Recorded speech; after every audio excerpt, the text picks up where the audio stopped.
नमस्कार विद्यार्थी मित्रांनो, तुमच्या सर्वांचं पुन्हा एकदा स्वागत आहे महाराष्ट्र नर्सिंग ऑफिसर्स अकॅडमीच्या ब्रह्मास्त्र या सीरीजमध्ये. तर ब्रह्मास्त्र या सीरीजमध्ये आपण थेअरी आणि एम-सी-क्यू या दोन्हीचं पण प्रिपरेशन करून घेणार आहोत. ठीक आहे. तर सेंट्रल गव्हर्नमेंटच्या नॉर्थ-सेट, ई-एस-आय-सी, सी-आर-ई आणि आर-आर-बी यांसारख्या एक्झाम आहेत. यांची पण आपण तयारी करून घेतोय. त्याचप्रमाणे डी-एम-ई-आर, डी-एच-एस आणि सी-एच-ओ सारख्या ज्या आपल्या स्टेट गव्हर्नमेंटच्या एक्झाम आहेत, त्यांची पण आपण यामध्ये ब्रह्मास्त्र सीरीजमध्ये पूर्णपणे तयारी करून घेत आहोत.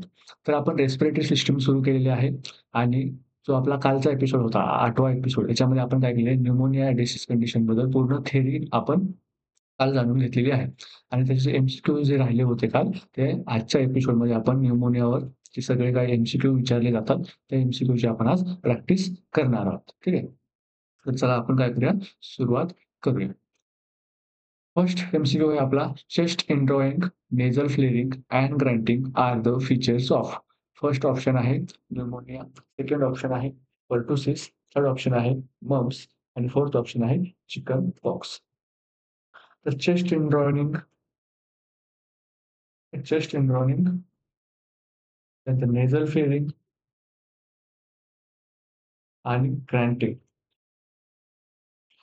हे सिम्प्टम्स आहेत. हे आपल्याला टिपिकली जे इन्फंट्स असतात, नंतर न्यूबॉर्न्स असतात आणि ज्यांना रेस्पिरेटरी डिसीजेस आहेत. ठीक आहे. रेस्पिरेटरी डिसीजेस आहेत. फॉर एक्झाम्पल आपला तर न्यूमोनिया हा मोस्ट कॉमन रेस्पिरेटरी डिसीज आहे न्यूबॉर्न्समध्ये. तर जे काही रेस्पिरेटरी डिसीज आहेत त्याच्यामध्ये जो न्यूबॉर्न आणि इन्फंट आहे त्या चाइल्डला चेस्ट इनड्रॉनिंग, नेझल फ्लेअरिंग आणि ग्रंटिंग यासारखे रेस्पिरेटरी रिलेटेड सिम्प्टम्स आपल्याला बघायला मिळतात. तर आपल्याला ऑप्शनमध्ये न्यूमोनिया हा एकमेव रेस्पिरेटरी डिसीज आहे. ठीक आहे. त्यानंतर पर्टुसिस, मम्प्स आणि चिकन पॉक्स हे काय आहेत? रेस्पिरेटरी डिसीजेस नाहीयेत. तर न्यूमोनिया हा आपला करेक्ट ऑप्शन असणार. सेकंड क्वेश्चन आहे आपला which of the following would be an appropriate expected outcome for an elderly client recovering from bacterial pneumonia? ठीक आहे. क्वेश्चन काय म्हणतोय? खाली कुठलं काय आहे? अप्रोप्रिएट एक्सपेक्टेड आउटकम आहे. For an elderly client receiving from recovering from bacterial pneumonia. एक पेशंट आहे, एल्डरली आहे. ठीक आहे. एल्डरली आहे आणि तो काय करतोय आता रिकव्हर होतोय. रिकव्हर होतोय. कशामधून रिकव्हर होतोय? तर बॅक्टेरियल न्यूमोनिया. बॅक्टेरियल न्यूमोनियामधून काय होतोय तो पेशंट रिकव्हर होत आहे. तर आपल्याला त्याच्या पेशंटमध्ये कुठले जे आहे ते आउटकम जे आहे ते आपल्याला बघायला मिळतील असं आपल्याला एक्सपेक्टेड आहे. फर्स्ट ऑप्शन काय आहे आपला? Respiratory rate of 25 to 30 breaths per minute. The ability to perform ADLs without dyspnoea. ADLs म्हणजे काय? Activity of daily living. Activity of daily living म्हणजेच काय? तो त्याची दररोजची स्वतःची जे कामं आहेत, तो करू शकतोय. थर्ड ऑप्शन आहे maximum loss of 5 to 10 pounds of body weight. म्हणजे त्याचं 5 ते 10 पाउंड जे आहे ते बॉडी वेट लूज झालेलं आहे. नंतर फोर्थ ऑप्शन काय म्हणतो? Chest pain that is minimized by splinting the rib cage. Chest pain आहे, पेशंटला काय होत आहे? चेस्ट पेन होत आहे. त्याच्यापैकी कुठला आपल्याला एक्सपेक्टेड आहे? तर फर्स्ट ऑप्शन काय म्हणतोय, की 25 ते 30 ब्रीथ्स पर मिनिट पेशंटचे होत आहेत, एल्डरली पेशंटचे. तर 25 ते 30 ब्रीथ्स पर मिनिट याचा अर्थ काय आहे? तर पेशंट टॅकिपनियामध्ये आहे. टॅकिपनियामध्ये आहे.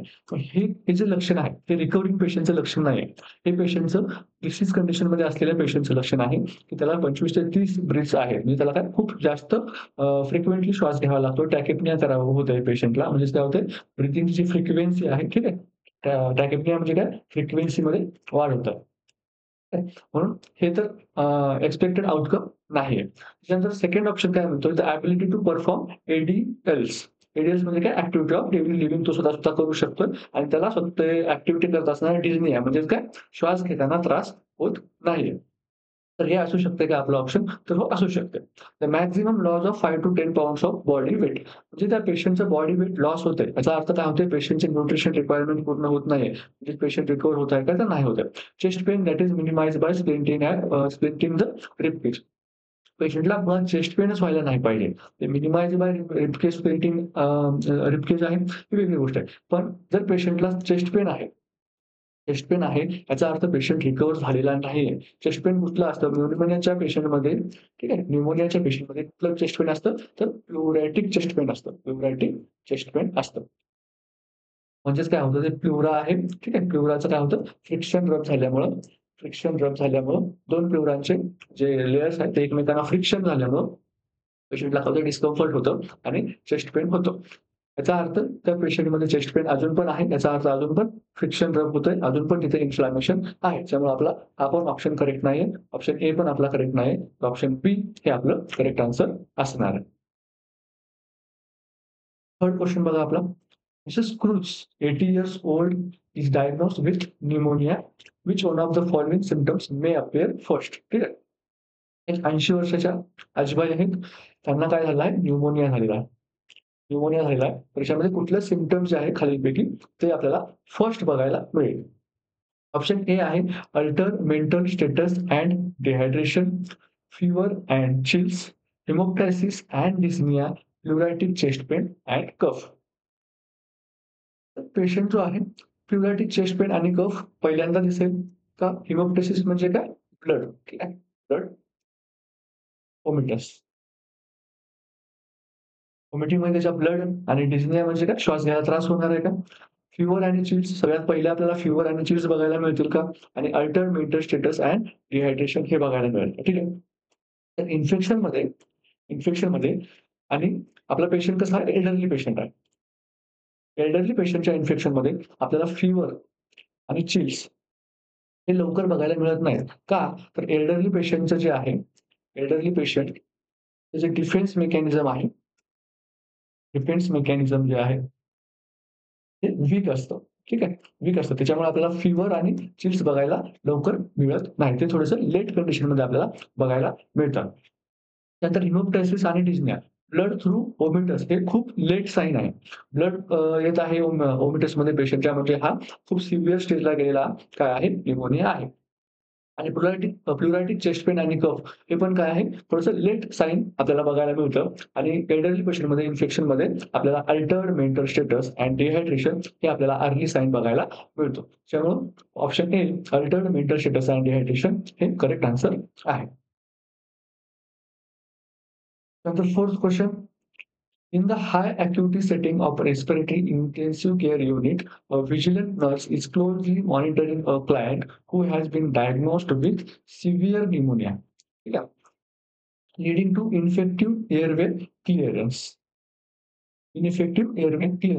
The client who is receiving mechanical ventilation is at risk of accumulating secretions that could obstruct the airway and compromise respiratory function. ठीक आहे. एक रेस्पिरेटरी इंटेन्सिव्ह केअर ठीक आहे. रेस्पिरेटरी वॉर्ड आहे. त्याच्या आयसीयूमध्ये काय आहे? एक पेशंट आहे आणि त्याला एक नर्स आहे. ती काय करते? मॉनिटर करते आहे आणि त्या पेशंटला काय आहे? सिव्हिअर न्यूमोनिया आहे. सिव्हिअर न्यूमोनिया आहे. ठीक आहे.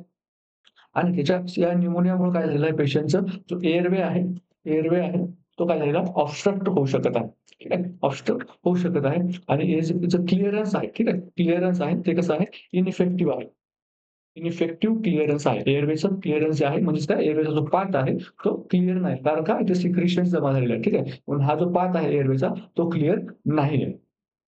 आणि याच्यामुळे काय होत आहे, की एअरवे काय होतोय? ऑब्स्ट्रक्ट होतोय आणि रेस्पिरेटरी फंक्शन जे आहे त्या पेशंटचे कॉम्प्रोमाईज होत आहे. नेक्स्ट पुढे बघा.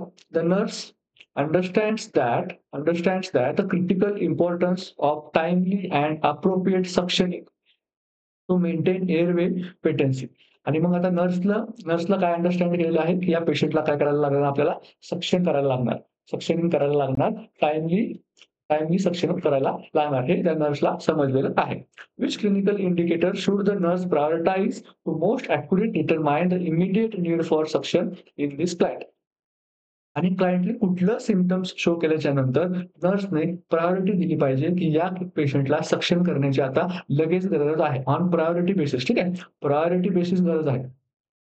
आता आपल्याला काय करायला लागेल? पेशंटला सर्वप्रथम सक्शनिंग करायला लागेल. तर असं कुठलं जे आहे खालीलपैकी ऑप्शनपैकी ते आपल्याला सांगतंय, की लगेच आपल्याला सक्शन करायचं आहे. फर्स्ट ऑप्शन आहे आपला ऑक्सिजन सॅच्युरेशन. जर पेशंटचं ऑक्सिजन सॅच्युरेशन जर ड्रॉप होत असेल, तर आपण त्याची सक्शनिंग करायची आहे का? सेकंड ऑप्शन आहे रेस्पिरेटरी रेट. पेशंटचा जर रेस्पिरेटरी रेट वाढत असेल, ठीक आहे. जे पेशंटचा रेस्पिरेट 30-34 गेलेला आहे, तर आपण पेशंटला सक्सेन करायचं आहे का? त्यानंतर थर्ड आहे ऑप्शन ब्रीथिंग साउंड. पेशंटचे जर ब्रीथिंग साउंडमध्ये चेंजेस वाटले, तर आपल्याला त्याचं सक्सेनिंग करायचं आहे का? आणि फोर्थ आहे आर्टेरियल ब्लड गॅसेस एबीजी. एबीजीच्या इंटरप्रिटेशनवरून आपण डिसाईड करायचं आहे का, की पेशंटला सक्सेनिंग हे केलं पाहिजे. तर फर्स्ट ऑप्शननुसार काय म्हणतोय, जर ऑक्सिजन ड्रॉप झाल्याच्या नंतर आपण सिक्रेशन्स काय करायचे, सक्षम करायचे. तर हे काय आहे, खूप लेट साइन आहे. हे खूप लेट साइन आहे. पेशंट खूप डिटोरिएट झाल्याच्या नंतर आपल्याला ऑक्सिजन सॅच्युरेशनमध्ये कमी बघायला मिळतो. आणि रिस्पिरेटरी रेट हा खूप जास्त होतोय. म्हणजे पेशंटचा एअरवे खूप जास्त काय झालेला आहे, ऑब्स्ट्रक्ट झालेला आहे आणि हे पण काय खूप लेट साउंड आहे. पण ब्रीथ साउंड जे आहे, हे आपल्याला लगेच इमिडिएटली बघायला मिळतं. इमिडिएटली बघायला मिळतं आणि कुठलं आपल्याला ब्रीथ साउंड मी शिकवली होती तुम्हाला. त्यामध्ये मी कुठलं सांगितलेलं, जेव्हा एखादा एअरवे आहे आणि या एअरवेमध्ये जेव्हा सिक्रेशन्स असतात आणि त्याच्यातून जेव्हा एअर पास होतो, तेव्हा आपल्याला कुठलं साउंड ऐकायला मिळतो, तर क्रॅकल्स. ठीक आहे. क्रॅकल्स आपल्याला ऐकायला मिळतात. तर आपल्याला क्रॅकल्स पेशंटमधून ऐकायला येत असतील, तर आपण समजून काय जायचं, की पेशंटला सक्शनिंगची गरज आहे. आणि आर्टेरियल ब्लड गॅस एक आहे, हे एक इन्व्हेस्टिगेशन आहे, ज्यामध्ये आपल्याला खूप टाईम जाणार आहे. त्याच्यामुळं आपल्याला ए, बी किंवा सी याच्यामधून एक ऑप्शन निवडायचा होता. ठीक आहे. हा ऑप्शन तर येणारच नाही का? कारण हे एक इन्व्हेस्टिगेशन आहे, याच्यामध्ये आपल्याला खूप वेळ जाणार आहे आणि सक्षम करायचंय की नाही, हे आपल्याला ऑक्सिजन सॅच्युरेशन, रेस्पिरेटरी रेट आणि ब्रीथ साउंड त्या 3 ऑप्शनपैकी जर कोणामधून आपल्याला प्रायोरिटी द्यायची असेल, तर आपण ब्रीथ साउंडला प्रायोरिटी देणार आहोत. ठीक आहे. कारण ह्यासारखे जे मोठे-मोठे प्रश्न असतात, ह्याच्यातून आपल्याला काय करायला लागणार आहे, की जो कुठला पॉइंट इम्पोर्टंट आहे, ठीक आहे. कुठला पॉइंट इम्पोर्टंट आहे, हे आपल्याला शोधावं लागणार आहे.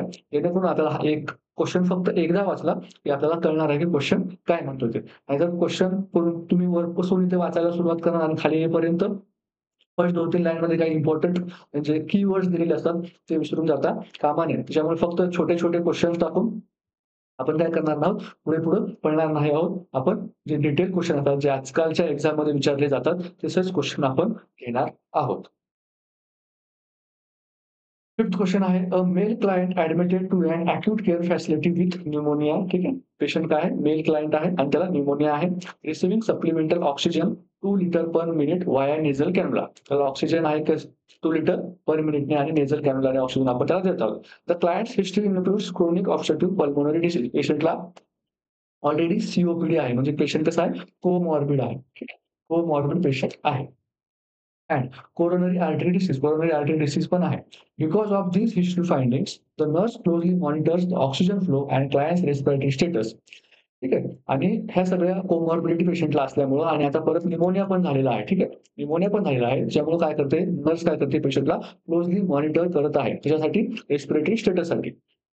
Which complication may arise if the client receives high oxygen concentration. पेशंटला जर आपण आता 2 लिटर पर मिनिट ऑक्सिजन देतोय आणि हे जर आपण वाढवून 4 लिटर किंवा 8 लिटर जर केलं किंवा ऑक्सिजन कॉन्सन्ट्रेशन आपण वाढवलं, तर कुठलं कॉम्प्लिकेशन हे होऊ शकतं. फर्स्ट ऑप्शन आहे ॲपनिया म्हणजे काय होऊ शकतं? Absence of breath. पेशंटची ब्रीथिंग जी आहे ती बंद पडू शकते का? सेकंड काय आहे अँजायनल पेन. अँजायनल पेन म्हणजे काय? Chest chest pain. नंतर काय रेस्पिरेटरी अल्कलोसिस. पेशंट रेस्पिरेटरी अल्कलोसिसमध्ये जाऊ शकतो का? आणि त्यानंतर काय मेटाबॉलिक ॲसिडोसिस. पेशंट मेटाबॉलिक ॲसिडोसिसमध्ये जाऊ शकतो का? तर सीओपीडीच्या पेशंटमध्ये मी तुम्हाला सांगितलेलं होतं कालच लेक्चर घेताना मी 8th एपिसोडमध्ये सांगितलेलं आहे काय, की सीओपीडीच्या पेशंटमध्ये जर न्यूमोनिया असेल, तरी पण आपण पेशंटला जास्त ऑक्सिजन देऊ शकत नाही. आपण 2 to 4 लिटर मॅक्सिमम ऑक्सिजन देऊ शकतो. याच्यापेक्षा जास्त ऑक्सिजन आपण पेशंटला देऊ शकत नाही. का? तर सीओपीडी पेशंटला ब्रीथिंग करण्यासाठी स्टिम्युलेट कोण करतंय?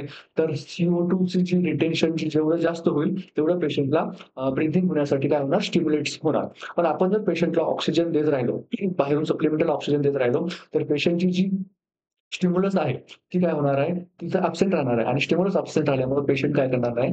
ब्रीथ करणार नाही. म्हणजेच ॲपनिया फर्स्ट ऑप्शन काय आहे आपलं? करेक्ट ऑप्शन आहे. पेशंट काय होणार? ॲपनिया ह्या कंडिशनमध्ये जाणार. म्हणजेच काय होणार? थोड्या वेळानंतर पेशंटच्या ब्रीथ बंद पडणार. ठीक आहे.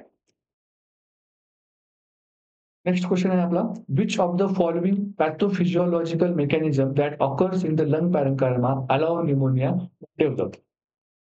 खालीलपैकी कुठली अशी पॅथोफिजिओलॉजिकल मेकॅनिझम आहे ज्याच्यामुळे पेशंटमध्ये काय होतो? न्यूमोनिया होतो. ठीक आहे. फर्स्ट ऑप्शन आहे ॲटेलेक्टॅसिस. ॲटेलेक्टॅसिस म्हणजे मी काय सांगितलेलं तुम्हाला, ही जी तुमची अल्व्होलाई आहे, ही काय होते? कोलॅप्स होते. कोलॅप्स होऊन कशी बनते? ती छोटीशी बनते. त्याला आपण काय म्हणतो? ॲटेलेक्टॅसिस असं म्हणतो. आणि मग याच्यामध्ये एअर एक्सचेंज होतं का? याच्यामध्ये एअर एक्सचेंज हे होत नाही. जिथं ॲटेलेक्टॅसिस रिजन आहे, अशा एरियामधल्या ज्या अल्व्होलाई आहेत, तिथे एअर एक्सचेंज काय होतंय? होत नसते. त्यानंतर ब्राँकिएक्टॅसिस, थर्ड ऑप्शन आहे डिफ्युजन आणि फोर्थ आहे इन्फ्लामेशन. तर न्यूमोनियाची डेफिनिशन सांगताना मी काय सांगितलं होतं? Pneumonia is inflammation of lung parenchyma. ठीक आहे. लंग पॅरेन्कायमाचं काय आहे? इन्फ्लामेशन आहे. म्हणून ऑप्शन डी काय आहे याचं करेक्ट आन्सर असणार आहे. त्यानंतर इफ्युजन जे आहे, ठीक आहे. इफ्युजन जे आहे, हे काय आहे? पॅथोफिजिओलॉजिकल मेकॅनिझम नाही आहे. तर इफ्युजन काय होतं? प्लुरल इफ्युजन पेशंटमध्ये प्लुरल इफ्युजन, त्याच्यानंतर ब्रॉन्किएक्टॅसिस, ठीक आहे. ब्रॉन्किएक्टॅसिस हे काय आहे? पेशंटचे न्यूमोनियाचे काय आहेत? कॉम्प्लिकेशन्स आहेत. न्यूमोनियामुळं पेशंटला हे कॉम्प्लिकेशन होऊ शकतात. जर आपण न्यूमोनियाला अनट्रीटेड ठेवलं, ठीक आहे. अनट्रीटेड ठेवलं किंवा प्रॉपर नर्सिंग केअर पेशंटची जर झाली नाही, तर पेशंट कॉम्प्लिकेशन्स होऊ शकतात पेशंटला. कुठले-कुठले होऊ शकतात? इन्फ्युजन होऊ शकतं, ॲटेलेक्टॅसिस होऊ शकतं, ब्रॉन्किएक्टॅसिस होऊ शकतं. यासारखे काय होऊ शकतात पेशंटला? कॉम्प्लिकेशन हे होऊ शकतात. पण आपल्याला क्वेशनमध्ये काय विचारलंय? पॅथोफिजिओलॉजिकल मेकॅनिझम विचारलंय. तर ऑप्शन डी इन्फ्लामेशन हे करेक्ट आन्सर असणार आहे. नेक्स्ट क्वेशन आहे, a 4 month old child is brought to the sub centre of PHC, basic complaint of cough and fever. ठीक आहे. एक 4 महिन्याचं बाळ आहे. ते सब सेंटरला घेऊन आलेले आहेत. ठीक आहे. सब सेंटर ऑफ पी-एच-सी. एका पी-एच-सीच्या सब सेंटरला घेऊन गेलेले आहेत आणि पेशंटला काय आहे? कफ आणि फीवर आहे. कफ आणि फीव्हर आहे. ठीक आहे. ऑन फिजिकल एक्झामिनेशन मग आपण काय केलं त्याचं? त्या बच्चूचं फिजिकल एक्झामिनेशन केलेलं आहे. There was a chest indrawing and respiratory rate of 45 per minutes. पेशंटची काय आहे? चेस्ट इनड्रॉनिंग आहे, प्रेझेंट आहे आणि रेस्पिरेटरी रेट जो आहे तो किती आहे? 45 पर मिनिट आहे. म्हणजे पेशंट काय आहे? सिव्हिअर टॅकीकार्डिया आहे. ठीक आहे. पेशंटला सिव्हिअर टॅकीकार्डिया आहे. आणि काय आहे? अजून काय आहे? चेस्ट इनड्रॉनिंग आहे. चेस्ट इनड्रॉनिंग आहे. म्हणजे हे सगळे जे लक्षण आहेत ते कशाचे आहेत? तर सिव्हिअर न्यूमोनियाचे काय? सिव्हिअर न्यूमोनियाचे सिम्प्टम्स आहेत. सिव्हिअर न्यूमोनिया पेशंटमध्ये आहे हे आपल्याला फिजिकल एक्झामिनेशनवरून समजू शकतं. ठीक आहे. Which of the following is the best way to manage the child? तर खालीलपैकी कुठलं ऑप्शन जे आहे ते आपण मॅनेज पेशंटला करण्यासाठी वापरू शकतो. फर्स्ट ऑप्शन काय म्हणतोय? Give antibiotic and advise the mother to give proper home care. पेशंटला काय करायचं आपण? अँटिबायोटिक द्यायचे आणि पेशंटला घरी पाठवायचं आणि काय म्हणायचं? त्या बाळाची व्यवस्थित तुम्ही घरीच काळजी घ्या. सेकंड ऑप्शन काय आहे? The child should be classified as a severe care of pneumonia. पेशंटला काय करायचं आपण? क्लासिफाय करायचं कसं? सिव्हिअर केअर ऑफ न्यूमोनिया आहे असं म्हणून. थर्ड ऑप्शन काय म्हणतोय? Reassess the child after 2 days or earlier if the condition worsen. पेशंटला काय करायचं आपल्याला 2 दिवसानंतर परत फॉलोअपला बोलवायचं आहे आणि परत रिअसेस करायचं आहे आणि कंडिशन वर्सन होते का बेटर होते हे आपल्याला बघायचं आहे. त्यानंतर फोर्थ ऑप्शन काय म्हणतोय? Refer urgently to the hospital after giving the first dose of antibiotic. आपण काय करायचं? फर्स्ट डोस ऑफ अँटिबायोटिक आपल्याला इथे द्यायचा आहे. कुठे द्यायचा आहे? सब सेंटरला. ठीक आहे. पेशंट कुठे आला होता? सब सेंटर ऑफ पी-एच-सीला आला होता. सब सेंटरला आपल्याला काय करायचं? फर्स्ट डोस ऑफ अँटिबायोटिक द्यायचा आणि पेशंटला काय करायचं? अर्जंटली रेफर करायचं. कुठे रेफर करायचं? तर हायर सेंटरला रेफर करायचं जिथे करून ते काय करतील फर्दर मॅनेजमेंट करतील. ठीक आहे. तर फर्स्ट ऑप्शन काय म्हणतोय, की होम केअर. आता सिव्हिअर न्यूमोनियाच्या पेशंटला आपण होम केअर काय करू शकत नाही, देऊ शकत नाही. पेशंटला ॲडमिट करायला लागणार आहे. त्यानंतर child should be classified as a severe care of pneumonia. हे आपण काय करतोय फक्त चाइल्डला severe care of pneumonia classify करायचं आहे. पण ऑप्शनमध्ये आपल्याला क्वेशननी काय विचारलेलं आहे, best way to manage the child.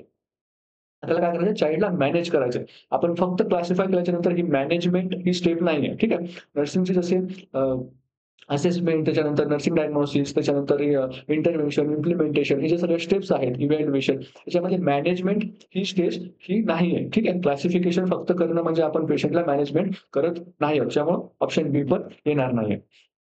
त्यानंतर reassess the child after 2 days or earlier if the condition worsen. ठीक आहे. पेशंटला घरी पाठवून आपण फॉलोअपला बोलवायचं आहे का? तर नाही बोलवायचं आहे. तर आपण काय करायचं, पेशंटला फर्स्ट डोस ऑफ अँटिबायोटिक द्यायचं आणि पेशंटला अर्जंटली आपल्याला काय करायला लागणार आहे, रेफर करायला लागणार आहे, जेणेकरून पेशंटला आयसीयू ॲडमिशनची गरज लागू शकते. ठीक आहे. पेशंटला आयसीयू ॲडमिशनची गरज लागू शकते, जी की सब सेंटरला अवेलेबल नसते. पीएचसीला पण आयसीयूचा सेटअप हा अवेलेबल नसतो. म्हणून आपल्याला पेशंटला काय करायचं आहे, सेंटरला रेफर करून पेशंटला आयसीयू ॲडमिशनची गरज लागणार आहे, हे नातेवाईकांना सांगून रेफर करायचं आहे.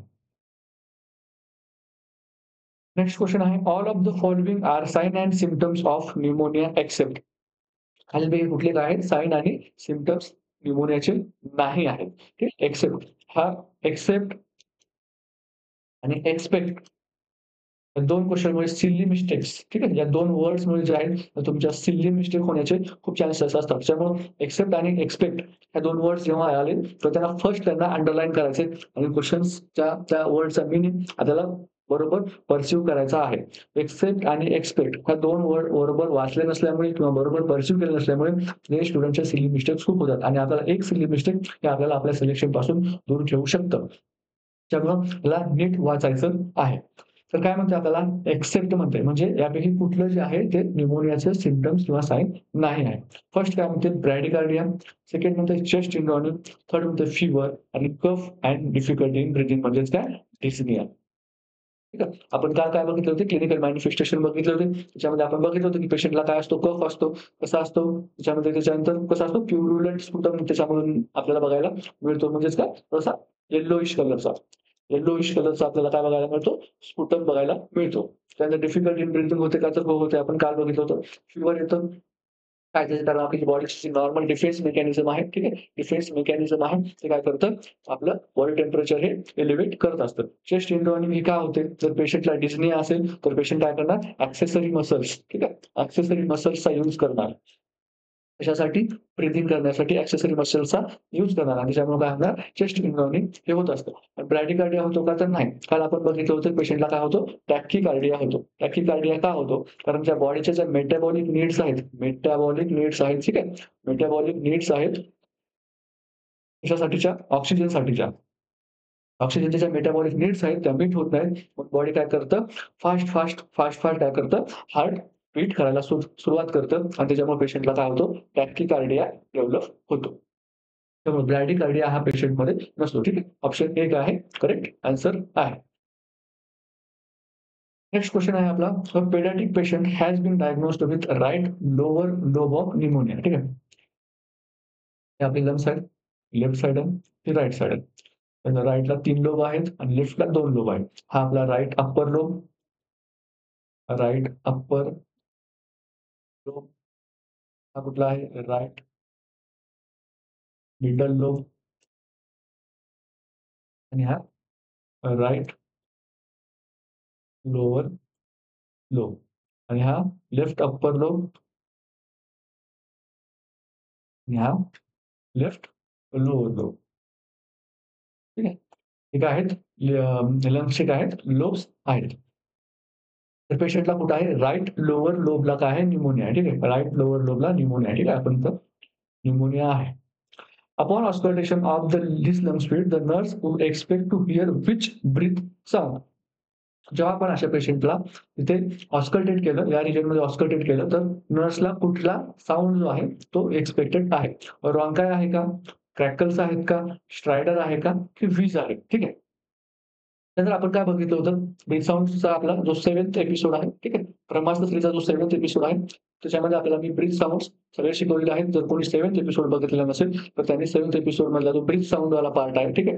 ब्रीथ साउंडवाला पार्ट आहे, तो जर बघून आला तर तुम्हाला हा क्वेशन इझी जाणार आहे. ऑप्शन डी काय आहे, विजेस. विजेस आपल्याला कधी बघायला मिळतात मी सांगितलं होतं. तर जेव्हा एखादा एअरवे आहे, हा नॉर्मल एअरवे जेव्हा तो नॅरो होतो आणि अजून जेव्हा ती एअर पास होते, तेव्हा आपल्याला वीज बघायला मिळतात. ठीक आहे. वीज म्हणजे काय, कुकरच्या शिट्टीसारखा आवाज आपल्याला ऐकायला मिळतो. याचं कॅरेक्टरिस्टिक जे आहे ते अस्थमा. अस्थमामध्ये आपल्याला कॅरेक्टरिस्टिकली वीज बघायला मिळतो. त्यानंतर स्ट्रायडर कधी बघायला मिळतं आपल्याला, जेव्हा ऑब्स्ट्रक्शन असतं. रेस्पिरेटरी ट्रॅकमध्ये जेव्हा ऑब्स्ट्रक्शन असतं, तेव्हा आपल्याला स्ट्रायडर बघायला मिळतं. याचं मी तुम्हाला कॅरेक्टरिस्टिक सांगितलेलं कधी, ॲस्पिरेशन न्यूमोनियामध्ये. त्यानंतर पल्मोनरी एडिमामध्ये. पण बघायला मिळतं. त्यानंतर क्रॅकल्स जे आहे आपल्याला कधी बघायला मिळतं, तर न्यूमोनियाच्या केसेसमध्ये आपल्याला क्रॅकल्स बघायला मिळतात. क्रॅकल्स कधी बघायला मिळतात? हा तुमचा एअरवे आहे आणि तिथे जर असे सिक्रेशन्स असतील, ठीक आहे. ते असे सिक्रेशन्स असतील आणि त्यातून जेव्हा एअर पास होते, तेव्हा आपल्याला क्रॅकर्स म्हणजे कसं क्रॅकर्ससारखे म्हणजे फटाके फुटल्याच्या नंतर जसे पॉपिंग साउंड येतात, तसे आपल्याला पॉपिंग साउंड आपल्याला ऐकायला मिळतात. त्यामुळे ऑप्शन बी जे आहे ते क्रॅकर्स करेक्ट आन्सर आहे. आता बऱ्याच जणांचं काय असतं, की हे जे साउंड्स आहेत, हे साउंड्स खूप जणांना कन्फ्यूज होतात. त्यामुळे साउंड्स जे आहेत, तुम्ही थिअरी करण्यापेक्षा जेवढं तुम्ही प्रॅक्टिकली पेशंटला ऑस्कल्टेट करणार, तेवढं तुमचे जे रेस्पिरेटरी साउंडच्या बद्दलचे ज्या कन्सेप्ट आहेत, तेवढ्या राहणार क्लिअर होणार. जर तुम्ही दररोज तुमच्याकडे जर तुम्ही प्रायव्हेटमध्ये काम करत असाल, गव्हर्नमेंटमध्ये काम करत असाल, तर जर तुम्ही ऑस्कल्टेट जर केलं पेशंटला, ठीक आहे, तर तुम्हाला विथ साउंडची जी आयडिया आहे, ती लगेच क्लिअर होऊन जाईल. Beds on the unit have rapidly filled and the patient with bacterial pneumonia is about to have a roommate. ठीक आहे. The roommate is post-surgical patient without an infection, the nurse would. काय झालंय, एक unit आहे. त्या युनिटमध्ये काय झालंय, सगळे बेड काय होतात, रॅपिडली फिल होत आहेत. पण एक पेशंट आहे, त्याला काय आहे, बॅक्टेरियल न्यूमोनिया आहे. मग आता पेशंट आपल्याकडे बेड्स कमी आहेत म्हणून आपण काय करणार आहोत, त्या बॅक्टेरियल न्यूमोनियाच्या पेशंटसोबत एक दुसरा रूममेट हा इथे बॅक्टेरियल रूममेट न्यूमोनियाचा पेशंट ऑलरेडी आहे आणि ह्याच रूममध्ये आपण दुसऱ्या बेडवर कुठलाही पेशंट घेणार आहोत. एक पोस्ट ऑप पेशंट घेणार आहोत. पोस्ट ऑपरेटिव्ह पेशंट आपण घेणार आहोत. याला काही कुठलंही इन्फेक्शन नाहीये. तर अशा वेळेस नर्सनी काय करायला पाहिजे, ठीक आहे. Makes certain that the curtains around the new patient bed are functional and completely closed. ते जे ह्या 2 बेडच्या मध्ये जे कर्टन्स आहेत, ते आपल्याला काय बघायचे आहेत, की व्यवस्थित क्लोज होतात का आणि फुल्ली फंक्शनल आहेत का हे बघायचे. जेणेकरून काय होणार नाही, ह्या पेशंटचं इन्फेक्शन या पेशंटला क्रॉस इन्फेक्शन हे होणार नाही. सेकंड ऑप्शन काय म्हणतोय, notify the admitting office that the new patient can not be housed with the patient under the droplet pneumonia. आपण काय करायचं आहे, तो जो ॲडमिट करणारा फिजिशियन आहे, ठीक आहे. त्याला सांगायचं आहे, की बाबा इथे ऑलरेडी जो पेशंट आहे तो न्यूमोनियाचा आहे आणि तो ड्रॉपलेट न्यूमोनिया हे कसं असलं, न्यूमोनियामध्ये काय करायला लागतात, त्याला ड्रॉपलेट प्रिकॉशन्स घ्यायला लागतात आणि ह्या पेशंट या वॉर्डमध्ये किंवा हा जो रूम आहे, या रूममध्ये मी तुमचा दुसरा जो पोस्ट ऑफ पेशंट आहे, तो मी घेऊ शकत नाही, असं नर्सने सांगायला पाहिजे. त्यानंतर थर्ड ऑप्शन काय म्हणतोय, simply prepare the unit for the arrival of the patient. Third option काय म्हणतोय, काही करू नका. सरळ-सरळ काय करा, तो पेशंटचा दुसरा बेड रिकामा आहे. त्या पेशंटला तुम्ही तो बेड जो आहे तो काय करा, प्रिपेअर करा व्यवस्थित पेशंटला जो नवीन पेशंट येणार आहे पोस्ट ऑफचा त्याला घेण्यासाठी. फोर्थ ऑप्शन काय म्हणतंय, not to worry because this room has its own air filtration system. काय म्हणतंय, ह्या ज्या रूममध्ये आहे ते एअर फिल्ट्रेशन सिस्टम असल्यामुळं तुम्ही इथे डायरेक्ट पेशंटला घ्या आणि कशाची काळजी करू नका. नॉट टू वरी म्हणजे काय, काळजी करू नका कारण तिथे एअर फिल्ट्रेशन सिस्टम आहे आणि पेशंटला तुम्ही आत ॲडमिट करू शकता, असं समजा, ठीक आहे. तर आपण सगळ्या ऑप्शन्सचं जेव्हा आपण आकलन करतो, तेव्हा आपल्याला काय कळतंय, की एक रूम आहे, ठीक आहे. इथे एक बेड आहे आणि इथे बेड आहे. हा इथे जो पेशंट आहे, हा न्यूमोनियाचा पेशंट आहे, जो की ड्रॉपलेट प्रिकॉशन आहे आणि इथे एक नवीन पेशंट येणार आहे. तो पेशंट कशाचा आहे, तर हा पोस्ट ऑफ पेशंट आहे. पोस्ट ऑफ पेशंट आहे. त्याला कसलंही इन्फेक्शन इन्फेक्शन सध्या तरी प्रेझेंट नाहीये. ठीक आहे. पण जेव्हा आपण हा पेशंट इथे घेणार, तर ह्या पेशंटला तर ऑलरेडी न्यूमोनिया आहे. ठीक आहे. तर याचा न्यूमोनिया याला ट्रान्सफर होऊ शकतो इझिली. कसा? तर तो ड्रॉपलेट्सद्वारे. ठीक आहे. ड्रॉपलेट्सद्वारे इझिली ट्रान्सफर होऊ शकतो. या पेशंटला काही रिस्क आहे का? तर या पेशंटला आता तर पोटेन्शियली कुठलीही रिस्क नाहीये. का? कारण ह्या पेशंटला कुठलंही इन्फेक्शन नाहीये. पण रिस्क कुणाला आहे? तर फक्त ह्या पेशंटला आहे. कुणाला? पोस्ट ऑफ पेशंटला. आणि पोस्ट ऑफ पेशंट आहे म्हणजे काय? त्याला इन्सिजन असणार आहे. ठीक आहे. इन्सिजन असणार आहे आणि हा काय आहे? प्रोन टू इन्फेक्शन आहे. प्रोन टू इन्फेक्शन आहे. ठीक आहे. पण अशा वेळेस आपण जर पेशंटचे कर्टन्स जर व्यवस्थित असतील, फर्स्ट ऑप्शन काय म्हणतो आपल्याला, त्याच्यामध्ये जे कर्टन्स आहेत ते व्यवस्थित असतील, तर आपण पेशंटला घेऊ शकतो. तर आपण पेशंटला नाही घेऊ शकत. थर्ड ऑप्शन काय म्हणतोय, पेशंटला सिम्पली काय करा तुम्ही, काही विचार न करता पेशंटच्या अरायव्हलसाठी काय करा, प्रिपेअर करा. तर हा ऑप्शन सुद्धा येत नाही. फोर्थ ऑप्शन काय म्हणतोय, एअर फिल्ट्रेशन सिस्टम आहे त्याच्यामुळे तुम्ही पेशंटला घेऊ शकता. तर हा सुद्धा ऑप्शन नाहीये. तर ॲज अ नर्स तुम्ही काय करायचंय, जो कोणी ॲडमिटिंग ऑफिस आहे किंवा जो कोणी ॲडमिटिंग फिजिशियन आहे, त्याला तुम्ही सांगायचं आहे, की असा-असा पेशंट आहे इथे. तर आपण तिथे जो ड्रॉपलेट प्रिकॉशनवर असल्यास त्या पेशंटला न्यूमोनिया आहे. त्याच्यामुळे आपण या पेशंटला इथे घेऊ शकत नाही. का घेऊ शकत नाही? तर जो पोस्ट ऑफचा पेशंट येणार आहे, तो काय आहे? प्रोन टू इन्फेक्शन आहे आणि त्या पेशंटला सुद्धा न्यूमोनियाचे चान्सेस डेव्हलप होण्याचे चान्सेस आहेत. म्हणून आपण त्या पेशंटला त्या रूममध्ये घेऊ शकत नाही. असं आपल्याला काय करायचं आहे? इन्फॉर्म करायचं आहे. म्हणून ऑप्शन बी काय असणार आहे तुमचं करेक्ट आन्सर असणार आहे.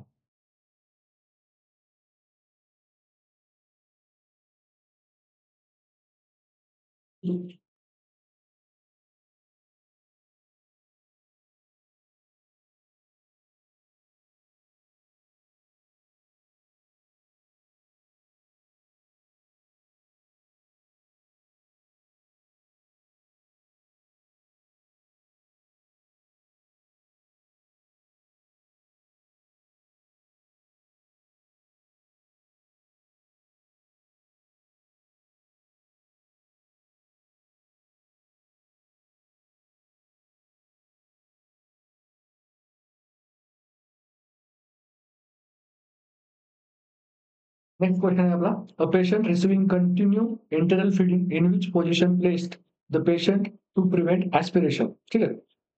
एक पेशंट आहे आणि त्या पेशंटला काय इंटरनल फीडिंग आहे. In which position place the patient to prevent aspiration, आणि आपण त्या पेशंटला काय करायला पाहिजे, कुठल्या पोझिशनमध्ये ठेवायला पाहिजे, जेणेकरून पेशंटला काय होणार नाही, ॲस्पिरेशन होणार नाही. इंटरनल फीडिंग म्हणजे काय? इंटरनल फीडिंग 2 फीडिंग असतात. कुठल्या? इंटरनल फीडिंग आणि पार internal feeding.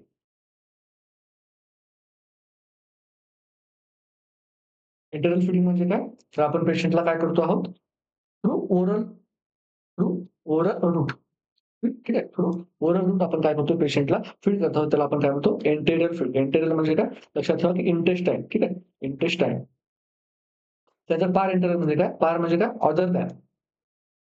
Other than intestine. तर पार इंटेरियर म्हणजे काय? पार इंटेरियर रूट्स म्हणजे कुठले रूट्स आहेत? तुमचं आय-व्ही आलं, त्याच्यानंतर सबक्यूट आलं, त्याच्यानंतर तुमचे इंट्राडर्मल आलं. हे जे बाकीचे रूट आहेत, तर त्याच्याद्वारे जर आपण फीडिंग केलं, तर आपण त्याला काय म्हणतो? पार इंटेरियर असं आपण म्हणतो. तर या क्वेशनमध्ये काय आहे, पेशंटला आपण ओरल रूटद्वारे काय करतोय, काहीतरी फीड देत आहोत आणि आपल्याला काय करायचं, पेशंटचं ॲस्पिरेशन हे प्रिव्हेंट करायचं आहे. तर फर्स्ट ऑप्शन आहे आपला, हेड एलिव्हेट करायचं का आपल्याला. त्यानंतर सेकंड ऑप्शन आहे लेफ्ट लॅटरल. त्यानंतर थर्ड ऑप्शन आहे कीप सुपाइन आणि फोर्थ ऑप्शन आहे आपला सिम्स पोझिशन. ठीक आहे. सिम्स पोझिशन द्यायची. ऑप्शन ए जो आहे, पेशंटला काय करायला सांगायचं, आपल्याला हेड असं एलिव्हेट करायला सांगायचं, जेणेकरून काय होणार नाही, त्याचं जे ॲस्पिरेशन जे आहे ते होणार नाही. त्याच्यानंतर दुसरा ऑप्शन काय म्हणतो, की पेशंटला लेफ्ट लॅटरल म्हणजे काय करायचं, त्याला डाव्या कुशीवर झोपायला सांगायचं, जेणेकरून काय होणार नाही, ॲस्पिरेशन होणार नाही. आणि पेशंटला सुपाइन म्हणजे काय करायचं, सरळ सरळ पूर्ण असं झोपवायचं, जेणेकरून ॲस्पिरेशन होणार नाही. आणि सिम्स पोझिशन कशी असते, सिम्स पोझिशन कशी असते, तर हा तुमचा हा हे जे तुमचे हात आहेत, ठीक आहे, आणि हा एक पाय आहे, तो असा 4 शेपमध्ये असतो आणि हा तुमचा दुसरा पाय असतो. हा सरळ असतो आणि हा पाय थोडासा असा केलेला असतो. याला आपण काय म्हणतो, सिम्स पोझिशन असं म्हणतो. तर जर जेव्हा आपल्याला ॲस्पिरेशन प्रिव्हेंट करायचं असतं, तेव्हा आपण पेशंटला जी फर्स्ट प्रायोरिटी पोझिशन देतो, ती म्हणजे कुठली देतो, तर लेफ्ट लॅटरल देतो. ठीक आहे. Left lateral. जर ऑप्शनमध्ये लेफ्ट लॅटरल असेल, तर तुम्हाला लेफ्ट लॅटरलला करेक्ट करायचं आहे. ठीक आहे. आणि जर लेफ्ट लॅटरल नसेल, तर हेड एलिव्हेट हे सुद्धा ऑप्शन करेक्ट आहे. पण जर लेफ्ट लॅटरल असेल, तर आपल्याला प्रायोरिटी कुणाला द्यायची, लेफ्ट लॅटरलला द्यायची, आणि जर नसेल, तर मग आपण हेड एलिव्हेट या ऑप्शनला सुद्धा टिक करू शकतो. Which is the most leading cause of under 5 children infection in worldwide. ठीक आहे. जे अंडर 5 चिल्ड्रन आहेत, अंडर 5 म्हणजे काय? 5 इयर्स. 5 इयर्सपेक्षा जे कमी चिल्ड्रन्स आहेत, त्यांना आपण काय म्हणतो? अंडर 5 चिल्ड्रन असं म्हणतो. आणि अंडर 5 चिल्ड्रन्समध्ये लीडिंग कॉज, ठीक आहे? लीडिंग कॉज ऑफ डेथ आहे. ठीक आहे? Leading cause of death of under leading cause of death under 5 children infection in world wide कुठला आहे? ठीक आहे. जे 5 वर्षाच्या खालचे बाळ आहेत, त्यांच्यामध्ये जे मेन कॉज ऑफ डेथ आहे, ते कुठलं असतं पूर्ण जगभरामध्ये? फर्स्ट ऑप्शन आहे डायरिया, सेकंड ऑप्शन आहे न्यूमोनिया, बर्थ तसंच आहे, आणि URT अपर रिस्पिरेटरी ट्रॅक्ट इन्फेक्शन. तर आन्सर आहे बी, न्यूमोनिया. न्यूमोनियामध्ये काय होतात, वर्ल्ड वाईड अंडर 5 चिल्ड्रन्समध्ये जास्तीत जास्त डेथ हे होत असतं. त्याच्यानंतर सेकंडमध्ये आपण काय करू शकतो, फर्स्ट प्रायोरिटी आपल्याला न्यूमोनियाला द्यायची आहे. सेकंड प्रायोरिटी आपल्याला कोणाला द्यायची, तर डायरियाला द्यायची. ठीक आहे, डायरिया. त्यामुळे ऑप्शन बी करेक्ट आन्सर असणार. Why is it necessary to keep patient NPO and administer fluids intravenously before surgery? ठीक आहे. पेशंटला आपल्याला जेव्हा आपण पेशंटला सर्जरीला घेतो, तेव्हा आपण पेशंटला NPO काय, मील पर ओरल म्हणजे काय, पेशंटला आपण तोंडामध्ये काही खायला का देत नाही, आपण पेशंटला फक्त IV फ्लुइड्सवर ठेवतो. तर असं काय करतो? फर्स्ट ऑप्शन आहे for successful of surgery, surgery successful करण्यासाठी, टू प्रिव्हेंट डिहायड्रेशन, पेशंटचं डिहायड्रेशन जे आहे ते प्रिव्हेंट करण्यासाठी आपण पेशंटला फ्लुइड्स देतो का? To prevent aspiration and maintain adequate fluid electrolyte balance. ठीक आहे. For better absorption of medication. मेडिकेशनचं ॲब्झॉर्प्शन हे बेटर व्हावं, म्हणून आपण तसं करतो का? ठीक आहे. सर सर्जरीचं सक्सेसफुल होण्याचा आणि पेशंटला NPO ठेवण्याचा काय आहे? काही संबंध नाही. त्यामुळे ऑप्शन हे नसणार आहे. टू प्रिव्हेंट डिहायड्रेशन, पेशंटला जर आपण NPO ठेवत आहोत आणि फक्त IV फ्लुइड देत आहोत, तर आपण डिहायड्रेशन तर आपण पेशंटला ओरल फ्लुइड्स अलाऊ करून पण आपण पेशंटचं डिहायड्रेशन काय करू शकतो, आपण प्रिव्हेंट करू शकतो. त्यामुळे NPO ठेवण्यामागचं कारण जे आहे, ते डिहायड्रेशन प्रिव्हेंट करणं हे नाही आहे. To prevent aspiration and maintain adequate fluid and electrolyte balance. तर मी काल तुम्हाला सांगितलं होतं, की जेव्हा आपण पेशंटला काय करतो, एनेस्थेसिया देतो, ठीक आहे. तर त्याच्या रेस्पिरेटरी मसल्स काय होतात? रेस्पिरेटरी मसल्स काय होतात? पॅरालाइज होतात. ठीक आहे. पॅरालाइज होतात. त्यानंतर अजून कधी होतात? जेव्हा आपण सिडेटिव्ह देतो.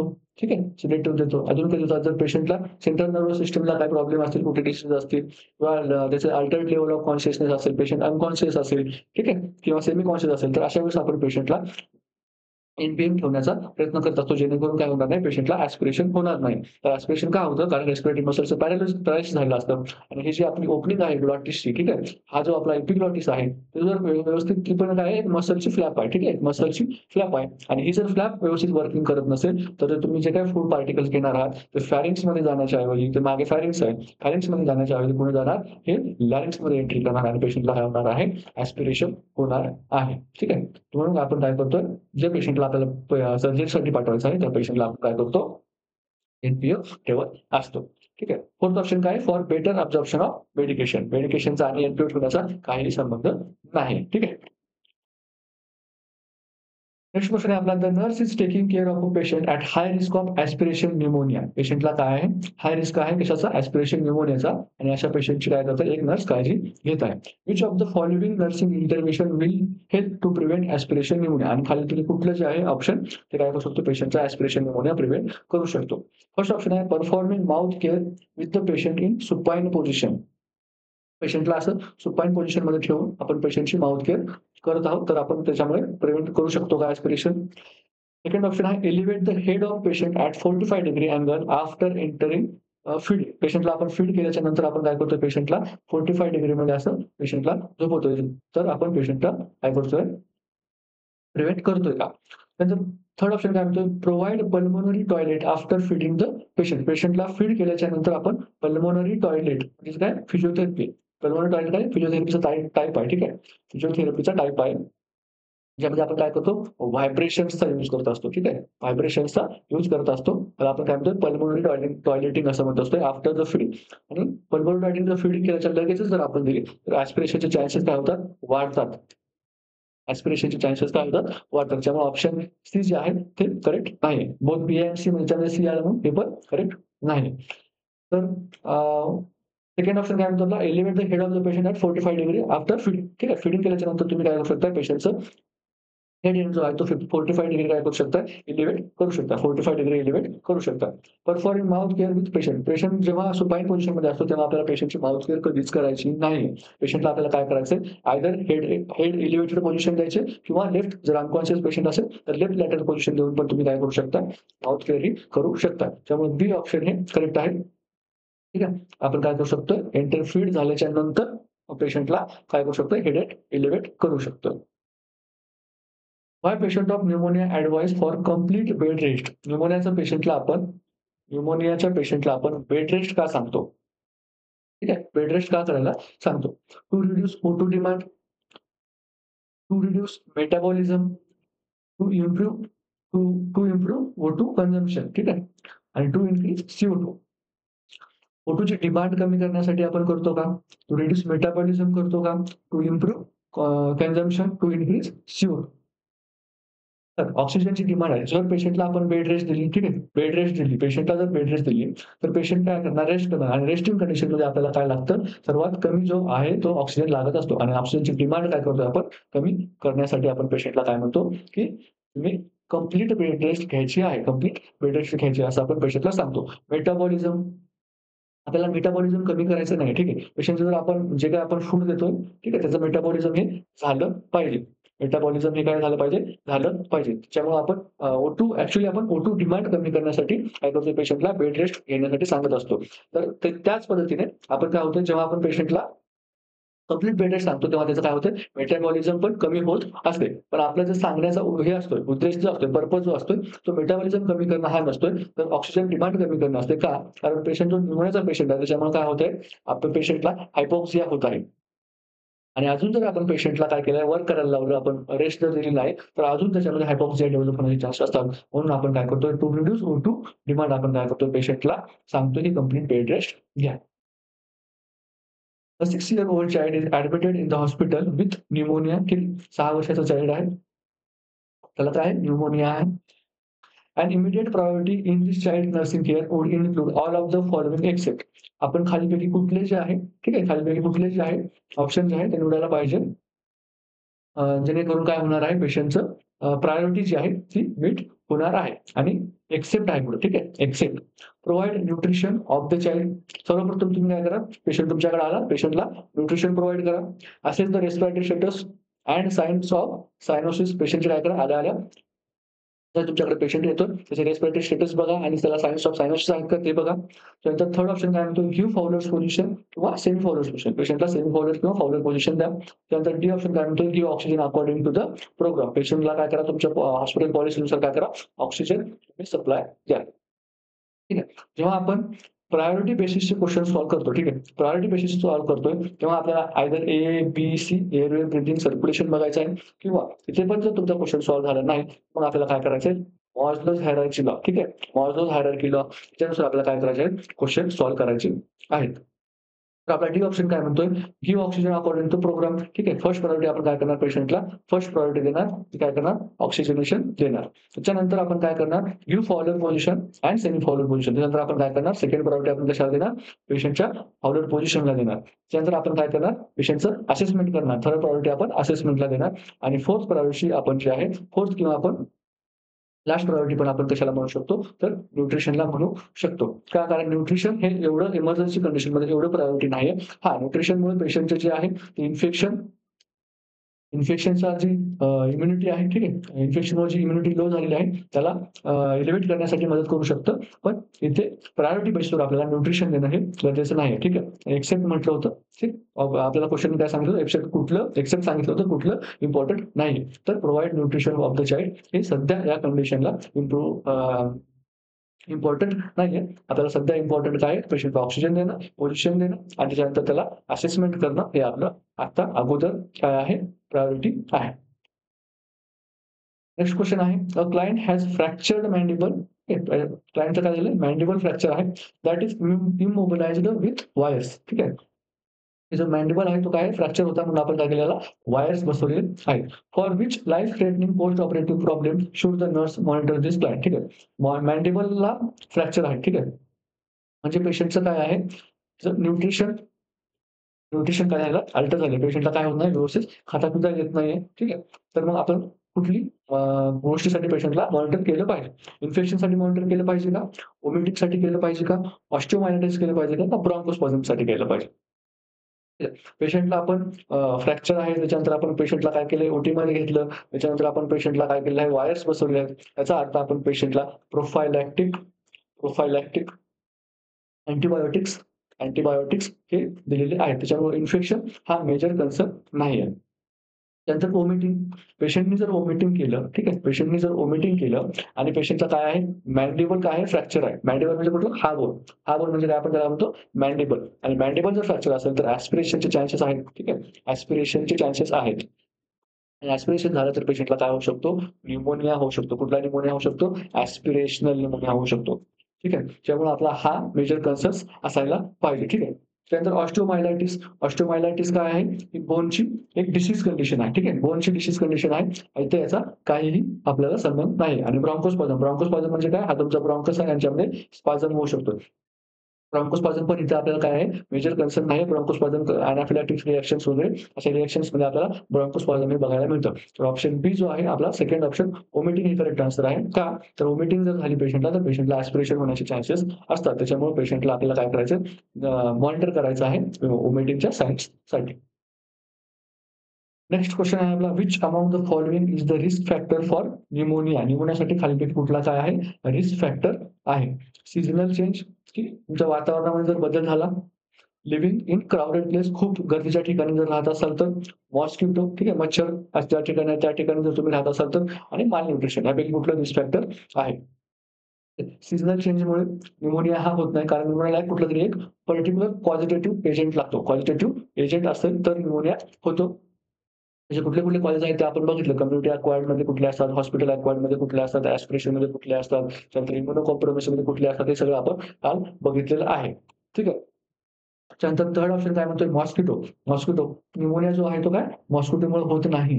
ठीक आहे. न्यूमोनिया हा मॉस्किटोमुळे होणारा आजार नाही आणि मालन्यूट्रिशनमध्ये पण पेशंटला न्यूमोनिया होत नाही. त्यामुळे लिव्हिंग इन क्राउडेड प्लेस याच्यामध्ये काय होऊ शकतं, living in crowded crowded space. त्यामुळे आपल्याला काय होऊ शकतो, कम्युनिटी अक्वायर्ड न्यूमोनिया होण्याचे काय चान्सेस खूप जास्त असतात. म्हणून ऑप्शन बी काय आहे आपला करेक्ट आन्सर आहे. नेक्स्ट क्वेश्चन आहे, which among the following is priority nursing diagnosis for the patient diagnosed with pneumonia. न्यूमोनियाचा पेशंट आहे, फिजिशियनने काय केलं आहे, फिजिशियनने पेशंटला डायग्नोज केलेलं आहे कशाबद्दल, तर न्यूमोनिया आहे असं फिजिशियनने सांगितलेलं आहे. आता जेव्हा आपण नर्सिंग डायग्नोसिस बनवतो, नर्सिंग डायग्नोसिस जेव्हा आपण बनवतो, ठीक आहे, नर्सिंग तर प्रायोरिटी आपण कुणाला दिली पाहिजे, फ्लूइड व्हॉल्यूम डेफिसिटला दिली पाहिजे का, इम्पेयर्ड गॅस एक्सचेंजला दिली पाहिजे का, तर इनइफेक्टिव्ह कोपिंगला दिली पाहिजे का, रिस्क ऑफ इन्फेक्शनला दिली पाहिजे. फर्स्ट ऑप्शन काय म्हणतो, फ्लूइड व्हॉल्यूम डेफिसिट. पेशंटला न्यूमोनियाचं काय झालं, इन्फेक्शन झालेलं आहे. त्याच्यामुळे त्याला काय होतंय, डिस्निया होतोय. त्यामुळे काय होतं त्याला ब्रीथलेसनेस होतोय. आणि अशा वेळेस आपल्याला फ्लूइड व्हॉल्यूम डेफिशियन्सी आपण देऊ शकतो का? तर नाही देऊ शकत. कारण न्यूमोनियाच्या पेशंटमध्ये फ्लूइड व्हॉल्यूम डेफिशियन्सी हा मेजर कन्सर्न, प्रायोरिटी कन्सर्न हा आपला नाही. इम्पेयर्ड गॅस एक्सचेंज हो का? कारण जो पेशंटचा रेस्पिरेटरी ट्रॅक आहे याच्यामध्ये काय झालं, सिक्रिशन्स जमा झाले आहेत. ठीक आहे. आणि याच्यामुळे काय होतंय, एअर इन आणि एअर आउट करण्यामध्ये काय होतंय, पेशंटला प्रॉब्लेम होत आहे, डिस्निया होत आहे. तर आपण हे म्हणू शकतो तर का? हो म्हणू शकतो. इनइफेक्टिव्ह कोपिंग म्हणजे काय? तर पेशंटची जी कोपिंग मेकॅनिझम आहे, ठीक आहे. कोपिंग मेकॅनिझम आहे ते इफेक्टिव्ह नाहीयेत का? न्यूमोनियाच्या पेशंटमध्ये हे जे आहे ते आपण प्रायोरिटी देऊ शकत नाही. जे मेंटल कंडिशनचे हे असतात, ठीक आहे. मेंटल मेंटल कंडिशनमध्ये जे डिसीज येतात आपल्याला, त्याच्यामध्ये आपण इनइफेक्टिव्ह कोपिंग हा आपण प्रायोरिटी घेऊ शकतो. पण इन केस ऑफ न्यूमोनिया आपण ते घेऊ शकत नाही. रिस्क ऑफ इन्फेक्शन हे घेऊ शकत नाही का? कारण न्यूमोनिया पेशंटला आहे म्हणजे काय? ऑलरेडी पेशंटला इन्फेक्शन हे झालेलं आहे. तर आपलं बी ऑप्शन जे आहे इम्पेयर्ड गॅस एक्सचेंज हा आपला प्रायोरिटी काय असणार आहे, नर्सिंग डायग्नोसिस असणार आहे. कशाच्या पेशंटमध्ये? न्यूमोनियाच्या पेशंटमध्ये. नेक्स्ट क्वेश्चन आहे आपला, 65 year old male client is admitted to the hospital with the diagnosis of pneumococcal pneumonia. ठीक आहे, म्हणजे काय पेशंटला बॅक्टेरियल न्यूमोनिया आहे. बॅक्टेरियल न्यूमोनिया आहे. The client has dyspnoea, dyspnoea पण आहे. टेम्परेचर किती आहे? 101 डिग्री फॅरनहाइट टेम्परेचर आहे. रेस्पिरेटरी रेट 34 आहे, म्हणजे काय आहे? टॅकीकार्डिया आहे. तर टॅकिपनिया आहे. त्यानंतर पल्स किती आहे? 94 आहे. टॅकीकार्डिया पण आहे. बेड रेस्ट इज नेक्स्ट काय म्हणते, bed rest is ordered for the client primarily to. आणि ह्या पेशंटला बेड रेस्ट दिलेली आहे. बेड रेस्ट ऑर्डर केलेली आहे. आणि हे बेड रेस्ट करण्याचा पर्पज आपल्याला विचारलेला आहे. ठीक आहे. पर्पज काय आहे ते आपल्याला विचारलेलं आहे. फर्स्ट ऑप्शन काय म्हणतोय, decrease metabolic needs, prevent development of atelectasis, prevent pneumothorax आणि प्रिव्हेंट पोस्चुरल ड्रेनेज. जर पेशंटला आपण बेड रेस्ट दिली, तर पेशंटचं पोस्चुरल ड्रेनेज आहे होणार आहे का? तर होणार नाही. पोस्चुरल ड्रेनेजसाठी आपल्याला काय करायला लागेल? पेशंटला स्पेसिफिक पोझिशन्स द्यायला लागतील. ठीक आहे. स्पेसिफिक पोझिशन द्यायला लागतील. त्या पोझिशन कशात आपण डिसाईड करणार? तर पेशंटला कुठल्या लोबमध्ये, ठीक आहे, कुठल्या लोबमध्ये न्यूमोनिया आहे हे आपण अगोदर फाइंड आउट करणार आणि त्यानुसार आपण काय करायला लागणार? आपल्याला स्पेसिफिक पोझिशन द्यायला लागणार. अजून काय करायला लागणार? आपल्याला फिजिओथेरपी द्यायला लागणार. फिजिओथेरपी द्यायला लागणार. तेव्हा आपण काय करू शकतो? पोस्चुरल ड्रेनेज करू शकतो. त्यानंतर प्रिव्हेंट न्यूमोथोरॅक्स. पेशंटला बेड रेस्ट घ्यायला सांगितल्यामुळे न्यूमोथोरॅक्स काय होत नाही? प्रिव्हेंट होत नाही. आणि प्रिव्हेंट डेव्हलपमेंट ऑफ ॲटेलेक्टासिस हे सुद्धा प्रिव्हेंट होत नाही. आणि ॲटेलेक्टासिस आपल्याला प्रिव्हेंट करायचं असेल, तर पेशंटला आपल्याला काय करायला लागणार आहे? Coughing and deep breathing exercises करायला सांगायला लागणार आहे. ठीक आहे. पेशंटने जर कफिंग आणि डीप ब्रीथिंग एक्सरसाइजेस केल्या, तर पेशंटमध्ये ॲटेलेक्टासिस हे डेव्हलप होत नाही. टू डिक्रीज मेटाबॉलिक नीड्स बरोबर आहे. का? कारण पेशंट जर बेड रेस्ट घेतला, पेशंटने जर बेड रेस्ट घेतला, तर त्याचं मेटाबॉलिक नीड्स काय होतील? कमी होतील. आणि मेटाबॉलिक नीड्स कमी झाल्यामुळे काय होणार? पेशंटचा जो ऑक्सिजनची डिमांड जी आहे, ती पण काय होणार आहे? कमी होणार आहे. आणि पेशंटला आपलं काय झालंय? रेस्पिरेटरी इन्फेक्शन आहे. रेस्पिरेटरी इन्फेक्शन आहे म्हणजे काय? ऑक्सिजनचा काय आहे? डेफिशियन्सी आहे म्हणजे काय? हायपॉक्सिया आहे पेशंटला. आणि अशा कंडिशनमध्ये आपण जर त्याची ऑक्सिजन डिमांड कमी करू शकत असू, तर आपण पेशंटला खूप हेल्प करू शकतो. ठीक आहे. आपण पेशंटला बेड रेस्ट सांगून पेशंटला मेटाबॉलिक नीड्स आणि ऑक्सिजन डिमांड कमी करून आपण काय करू शकतोय? त्याचं पेशंटचे जे हायपॉक्सियाची जी कंडिशन आहे त्याच्यामध्ये आपल्याला त्या पेशंटला जगण्यासाठी हेल्प करू शकतो. ठीक आहे. तर हा जो आहे आपला न्यूमोनियाचे सगळे एम-सी-क्यूज होते. ठीक आहे. एम-सी-क्यूज होते. त्यामध्ये मी जे इम्पोर्टंट एम-सी-क्यू आहेत तेवढे कव्हर केले आहेत फक्त. जे काही small direct line to line MCQ आहेत ते कव्हर केलेले आहेत. फक्त अप्लाइड क्वेशन्स आहेत तेच फक्त कव्हर केले आहेत आणि 1-2 जे आहेत ते डायरेक्ट क्वेशन्स पण घेतलेले आहेत. ठीक आहे. तर व्हिडिओ तुम्ही काय करायचा, हा व्हिडिओला काय करायचं, शेअर करायचा आहे. व्हिडिओला आवडला असेल तर लाईक नक्कीच करायचं आहे. ठीक आहे. त्याच्यानंतर आपलं WhatsApp चॅनल आहे. ठीक आहे. Instagram पेज आहे. या चॅनलला पण आपण अपडेट्स देत असतो.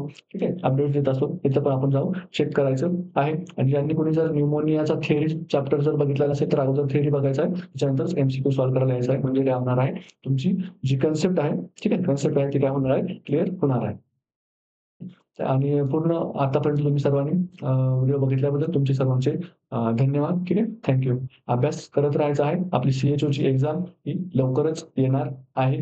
डेट आउट होणार आहे लगेच. लवकरच काय होणार आहे, डेट आउट होणार आहे आणि आपल्याला लवकरच DMRची पण व्हॅकन्सी आणि DHSची पण व्हॅकन्सी लवकरच येणार आहे आणि ह्याला टार्गेट करण्यासाठी आपण ही जी सीरीज सुरू केली होती थिअरीची, ठीक आहे. जी सीरीज सुरू केली होती आपण थिअरीची, ही आपल्याला नक्कीच यशस्वी करणार आहे. Thank you.